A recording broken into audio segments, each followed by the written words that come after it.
कि 5 दिन में एक पाषाण की प्रतिमा कैसे भगवान बन गई, और हम लोग जो हैं मनुष्य होकर के और अभी भी दुनिया में संसार में भटक रहे हैं, क्या कारण है?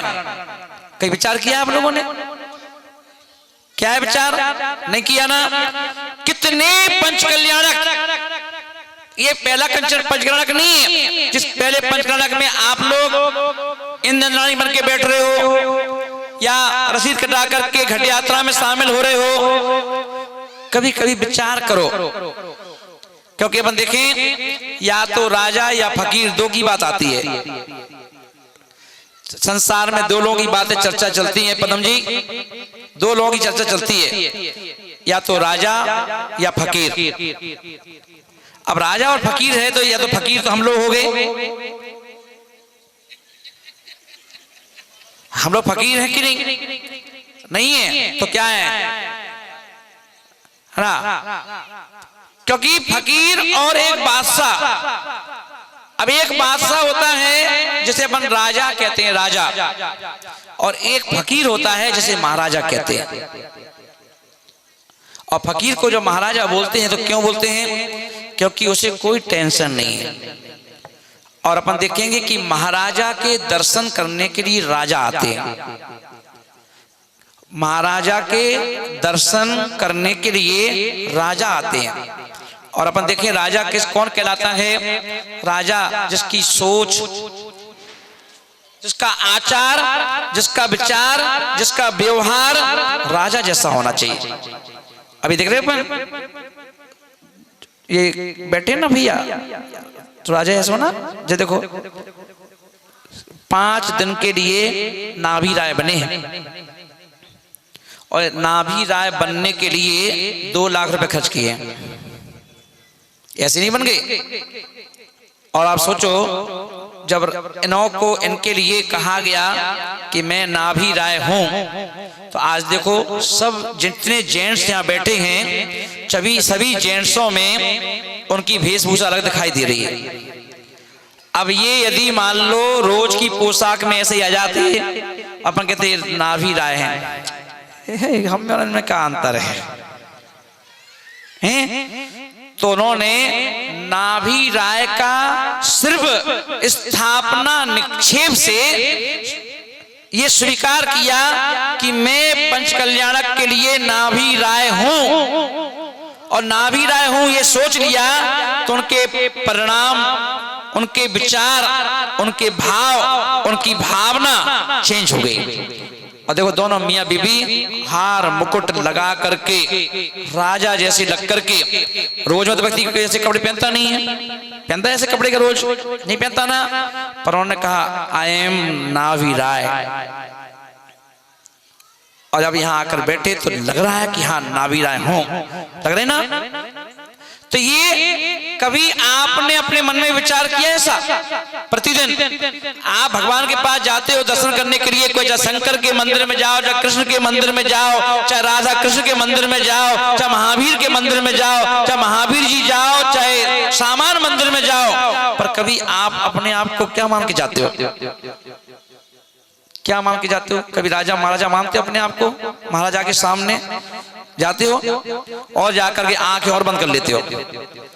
चावल भी चढ़ाओगे तो आंखें ऐसी, एक मैंने महिला को देखा दर्शन करते हुए भगवान के वेदी के सामने, उसकी आंखें देख,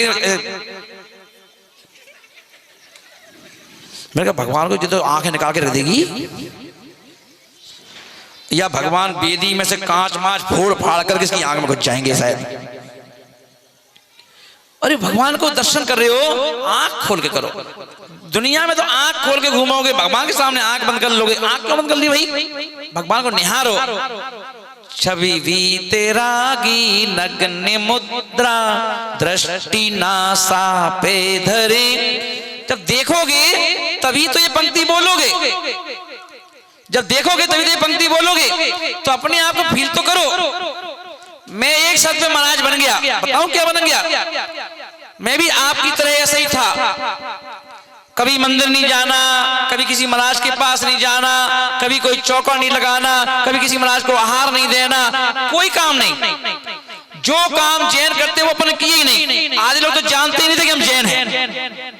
वो तो मल्लू भैया बैठे बीना से, उन्हें मालूम है, पता ही नहीं था किसी को, आधे लोगों को कि भाई जैन है। और ना जैन जैसे लक्षण कि भाई राम मंदिर जा रहे हो, कि पूजा कर रहे हो, कि अभिषेक कर रहे हो, कुछ नहीं ना।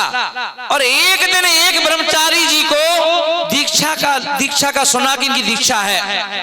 एक ब्रह्मचारी जी को माँ ने एक दिन बताया, मैं खड़ा था छज्जे पर अपने मकान के, माँ खड़ी थी साथ में। माँ ने कहा हमें तो तुम्हें देख के शर्म आती है। यानी क्यों, देखने में क्रूप है क्या? बोले नहीं। तो हमने क्या कर रहे हैं हम, शर्म क्यों आ रही है हमें देख के? कि देखो एक बुढ़ा लड़के को वो जा रहा है नीचे। वो ब्रह्मचारी थे, ड्रेस पहने थे सफेद, जा रहे थे खाना खा के चौके से। देखो उसको दीक्षा है, इनकी दीक्षा। और एक तुम देखो जैन होकर के मंदिर भी नहीं जाते। तो इसको कौन सी बड़ी बात है, इसको कौन सी बड़ी बात है कि वो दीक्षा ले रहे हैं और हम नहीं ले रहे हैं, तो इसका मतलब हम बेकार हैं, हमें देख के शर्म आ रही तुम्हें हैं? तो मैंने कहा कि जिस दिन मेरा पुण्य उदय आएगा ना, उस दिन मैं भी दीक्षा ले लूंगा, उसमें क्या दिक्कत? हाँ ले ली दीक्षा। हाँ ओ जैसे आप लोग कहते हैं बच्चों से, क्योंकि हर माँ अपने बच्चे को हीन समझती है, हीन भावना रखती है बच्चों से। हाँ बच्चे तो ऐसे ही हैं, दूसरे का राजा बाबू है, हमारा नालायक है। तो पैदा तो तुमने किया है, नालायक भी है तो तुम्हारी तो है। तो अपने बच्चों को नालायक क्यों समझते हो, अपने बच्चों को हीन क्यों समझते हो? दूसरों के पति देखोगे तो पति अपने पति से कहोगी ये उसको देखो, क्यों उसको क्यों देखो, क्यों देखो उसको जी बताओ? अरे उस पति को देखो, वो कितना ध्यान रखता है, वो देखो कैसा करता है, फिर उसके साथ चली जाती है, हमारे पास क्यों आई? जब चुना है, साथ फेरे हमारे साथ लिए हैं, तो दुनिया में कहो कि हमारा भला है बुरा है, जैसा भी है हमारा पति देवता है, तो बोलो। जब तुम उसको देवता मानोगी तभी तो वो तुम्हारे लिए अपनी देवी मानेगा। अब तुम उसको मान रहे हो, देवता तो मानते नहीं और उससे कल्पना करते हो कि हमें देवी माने, देवी। तो जब तुम आंख टेढ़ी करती हो तो वो भी त्रिशूल उठा लेता है, टिटपोटेट जैसे को तैसा ना। श्री जी आचार्य बोल रहे हैं ना, जैसा दोगे वैसा मिलेगा, नियम है प्रकृति का। मैं नहीं कह रहा हूं, ये आप भी जानते हो। अगर आप किसी की सगी बहन की बेटे की शादी में, बेटी की शादी में आप जितना व्यवहार देकर के आओगे, भले वो सगी बहन है तुम्हारी, अगर आप 5,000 रुपए खर्च करके आओगे तो पलट के वो भी तुम्हें तुम्हारी घर की शादी में 5-6 हजार रुपए खर्च करके जाएगी। अगर आप व्यवहार में 1,000 रुपए लिखवा करके आओगे तो वो भी तुम्हारे घर पर आकर के 1,000-1,200 रुपए लिखवा के जाएगी। जितना दिया उतनी मिला कि नहीं मिला? अगर शादी में किसी की यहाँ शादी होती है, तो अगर वो आपको निमंत्रण देने आता है कि बेटे की शादी है, सारे लोगों को भोजन करना है, घर में चूल्हा नहीं जलना चाहिए। जब उसके घर में शादी होगी तो वो क्या आपको अकेले को बुलाएगा? वो भी यही कहने आएगा चूल्हा मत जलाना भैया, सब लोग भोजन नहीं करना। बारात में अगर वो एक व्यक्ति को ले जाएगा तो आप उसको उसके यहाँ भी एक जन को बारात में ले जाओगे। टिट फॉर टेट, जितना आप दे रहे हो उतना ही आपको मिलेगा, ये ध्यान रखना, ये सूत्र है ना। चाहे बारात हो, शादी हो, घर के व्यवहार हो ना। अब आप मंदिर में जैसे आप ईश्वर मानते हो, भगवान मानते हो, कल्पना करो आपके पास 10 साड़ियां हैं ऑलरेडी, नई की नई साड़ियां रखी हैं, 1 साल हो चुका, आपने उद्घाटन ही नहीं किया अभी तक, उसको ओपनिंग नहीं की, पहनी नहीं साड़ियां एक भी, तो क्या पति से क्या उम्मीद रखती हो कि 11वीं दिलाएगा? दिलाएगा 11वीं हैं? जिस दिन से साड़ी दिलाए उसी दिन से सुबह शाम चेंज करना चालू कर दो। सुबह हरी, शाम को नीली, परसों पीली, परसों काली पहनो, बिल्कुल रोज रोज के अड़ोसी पड़ोसी की आंखें जले, काजल लगा लगा देखे तुम्हें आगे, ए सुबह सफेद थी, ए शाम को पीली, ए परसों काली, ए नीली। वो तुम्हें को देखे आज कौन सी पहनेगी, आज कौन सी पहनेगी? है, पति ने दिलाई 10, जब तुम 10 ही पहन लोगी और मान लो 1 महीने बाद शादी में जाना है तो पति कहेगा नीली पीली सब पहन चुकी, ये मत पहनना, दूसरी ले जा।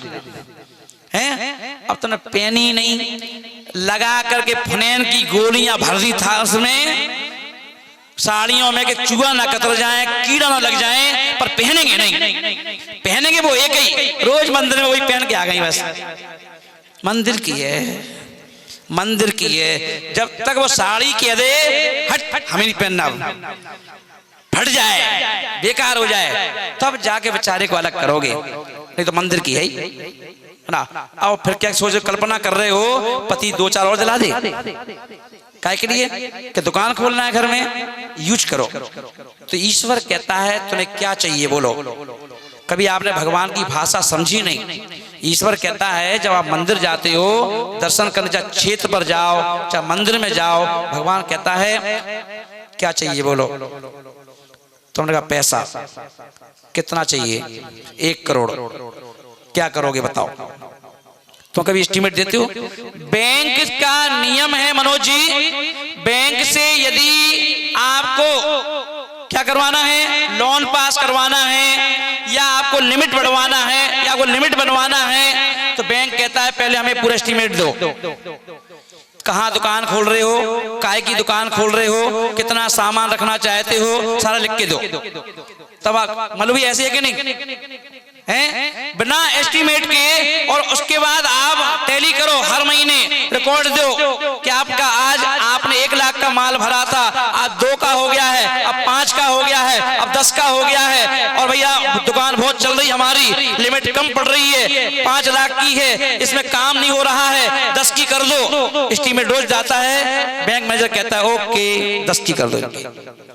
और यदि आप फिर अच्छे से करो, 10 का खर्चा करो, डालो निकालो डालो निकालो डालो निकालो, बैंक देखता है यार बहुत पैसा है, आवक जगह बराबर चल रही है, और आपने कहा 1 साल फिर कहा भाई साहब 50 लाख की चाहिए। वो देखता है 2-4 साल से हिसाब किताब बहुत सही चल रहा है, बाकायदा बंदा काम कर रहा है, आज की दुकान की कीमत इतनी बढ़ चुकी है, वो कहते 50 लाख की हटाओ, कर दो एस्टीमेट। कोई मोदी तुम्हारी गवाही देने आता है क्या? बताओ मनोज जी।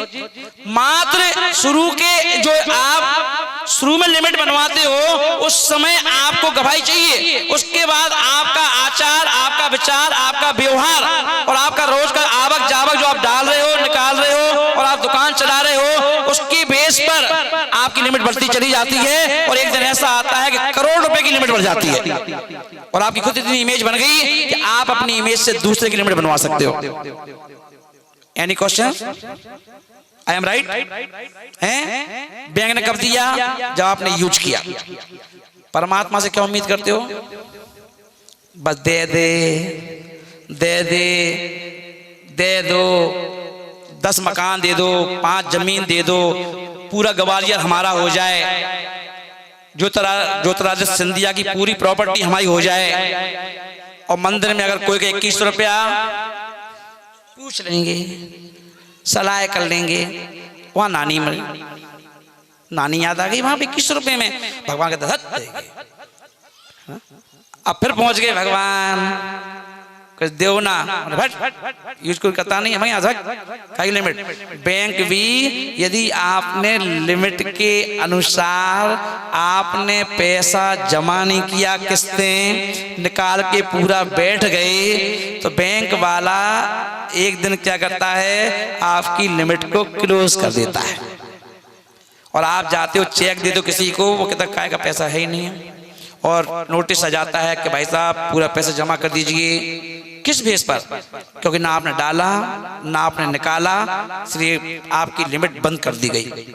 ऐसे है कि नहीं है? तो अब ये बताओ, आप जब खर्च ही नहीं करना चाहते हो, लेना देना नहीं चाहते हो, तो ये बताओ आपकी लिमिट भगवान कैसे बढ़ाएगा? वो ईश्वर आपकी लिमिट कैसे बढ़ाएगा?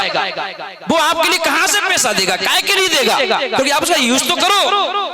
तो ये दान क्यों है? दान का मतलब यही है, ये धर्म की लिमिट है। आप यहां भी देते रहिए। जो आप दुकान में कमा रहे हो, ये मत सोचना कि मैं कमा रहा हूं।